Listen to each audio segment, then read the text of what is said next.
c'est marqué Rise. Est-ce que c'est fait exprès ou est-ce que ils se sont trompés? Je ne sais pas. Donc c'est parti tout de suite. Si jamais la vidéo t'a plu, n'hésite pas à t'abonner et lâcher un petit like. Sur ce, c'est parti. Go. Le carillon de ses pas est l'écho du changement. Ça a été dit par Bard ou Rise, du coup je ne sais pas. Voyageur d'au-delà, des étoiles, Bard est un messager, des bons augures, qui combat pour maintenir l'équilibre entre la création et l'indifférence du chaos. Dans tout Runeterra, sa mystérieuse nature inspire des chants qui ne sont pas d'accord que sur un point. Le vagabond cosmique est attiré par les reliques dotées d'un grand pouvoir magique, accompagné par un cœur joyeux de Mips. Il n'a d'action que de bénéfique, même s'il a sa propre manière un peu étrange de se servir le bien. Ok, c'est parti pour la biographie de la team. Bard, gardien, errant. On dit que la plupart des habitants du royaume céleste perçoivent leur foyer comme une prodigieuse tapisserie débordante de vie, tissée avec des fils prismatiques de la pure lumière des étoiles. Cependant, pour l'une de ces entités extraordinaires, la beauté intangible et éternelle de cette dimension ne pouvait pas être contemplée, mais entendue. Pour Bard, un troubadour aussi énigmatique qu'immortel, le firmament était une symbolique mystique et divine. Au commencement, Bard errait, sans but, dans un cosmos silencieux, mais l'expectative, comme si quelque chose de miraculeux devait se produire un jour pour donner vie à cet univers. Le destin se mit en marche, et avec le façonnement de cette première étoile, le silence fut brisé et les premières notes allègres de la création sonnèrent dans les oreilles de Bard. Il voyagea à travers les tourbillons d'harmonie entre les étoiles, accompagné des plus petits esprits d'inspiration résiduelle apparus après la naissance de ces dernières. Les MIPS, ces notes faites de particules d'énergie incomplètes, étaient attirées par Bard lorsqu'il chantait en accompagnement de l'ode cosmique, créant ainsi un accord parfait et éternel. Ce n'était pas son chef-d'œuvre, mais Bard en savourait la gloire malgré tout. Cependant, après un intervalle d'une durée incalculable, les dissonances eurent lieu. Elles étaient si petites au départ que Bard avait presque raté. Mais ces MIPS attirèrent son attention sur un changement ayant échoué, une syncope inattendue et même l'absence de son à des endroits où il avait auparavant. Bard passa au peigne fin le royaume céleste à la recherche d'indices sur la cause de ces anomalies jusqu'à ce qu'il en trouve la source. C'était l'une des choses les plus curieuses qu'il ait pu voir, un monde doté de sa propre musique. Mue par une magie inconnue, la musique que jouait Runeterra était primitive, brute et chaotique, tout comme ses habitants. Pourtant, cette musique était intrinsèquement merveilleuse, comme le tonnerre grondant d'une tempête ou le tintement mélodieux des carillons animés par le vent qui la précède. En temps normal, Bard aurait tout simplement apprécié cette mélodie, mais celle-ci était malheureusement devenue bien trop importante pour l'équilibre céleste et par conséquent destructrice. Il fallait agir. Bard et ses Mips entrèrent dans le royaume matériel et atterrirent sur les terres premières d'Ionia. Tout à coup, ses oreilles devinrent comme des yeux, et il se confectionna un corps avec des babioles et tissus qui se trouvaient sur le chariot d'un joueur de flûte itinérant. Il y trouva presque circulaire, perché de 3 trous. Ils parcoururent une terra pendant une éternité, faisaient la joie de ceux qu'ils rencontraient en route. Il comprit que l'état de ce monde était beaucoup plus complexe que ce qu'il avait d'abord pensé. De nombreux objets pour pouvoir imprévisibles semblaient avoir atterri à Runeterra et perturbaient désormais l'ordre naturel du cosmos. Reportant son attention sur les cieux, Bard en déduisant que d'autres entités cosmiques étaient ici à l'œuvre. Mais il ne comprit pas quel était leur but. À présent, elle assume un rôle de protecteur et récupère toutes les choses qui sortent de l'ordinaire pour les entreposer là où personne ne pourra les utiliser à mauvais escient. Bien qu'il ne s'agisse que du premier pas pour établir l'harmonie de l'univers, c'est peut-être aussi l'unique moyen de préserver ce monde en danger. Car Bard garde toujours un œil sur le futur. Un terrible conflit se profile à l'horizon, un conflit touchant tous les royaumes. Et Bard attend le moment où il devra choisir son camp. Et voilà pour la bio de Bard. Pas mal, j'ai hâte de lire l'histoire. Donc oui, on a une histoire avec Bard, donc j'ai vu un peu plutôt. Elle a l'air un peu longue, mais c'est parti tout de suite pour l'histoire. Témoignage du paladin par Marcus Terrell Smith. Vous là, oui vous, vos oreilles de dématien ont l'air de bien fonctionner. Peut-être pour vous arrêter et écouter les avertissements d'un vieil homme qui en a vu de drôles. Le gardien errant m'a confié une tâche, voyez-vous, et vous pouvez m'aider. Je dois récupérer en fait, il vaut mieux que je vous explique tout. Allons, approchez-vous. Ne soyez pas timide. Écoutez mon récit, il est vrai. C'est le son des cloches qui me réveilla cette nuit-là, le tintement du vieux carillon de ma mère, suspendu dehors depuis 200 ans, résonnait derrière ma fenêtre. Ma mère se croyait d'ailleurs très maligne lorsqu'elle essayait de me convaincre que son chant d'été annonçait l'arrivée des jours chauds et ensoleillés. Je peux compter sur les doigts d'une main les saisons plaisantes que le creux de Valar a eues durant ma longue vie. Ah, mon adolescence, passée à couper du bois pour le feu, en est la preuve. Il en allait de même pendant cette fameuse nuit. Une tempête hivernale faisait rage. Je me réveillais en sursaut. Ma porte était brutalement ouverte et un froid glacial envahissait ma chambre. Après m'être couvert tant bien que mal dans les peaux les plus chaudes que je possédais, je me dirigeais vers la porte pour la refermer.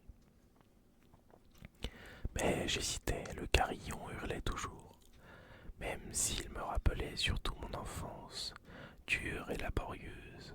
Il me permettait encore de me sortir proche de ma mère. Il était hors de question que je perde, ou pire, que ces gémissements incessants m'empêchent de dormir. Ne vous méprenez pas, ce carillon avait un certain charme.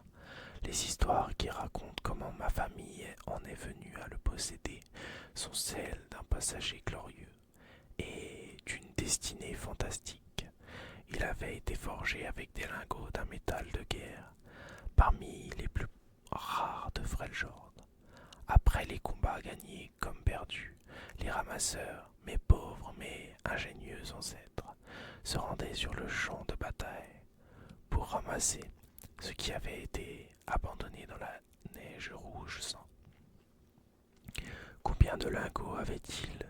Demandai-je un jour à ma mère, pendant qu'elle m'abreuvait de vieilles histoires.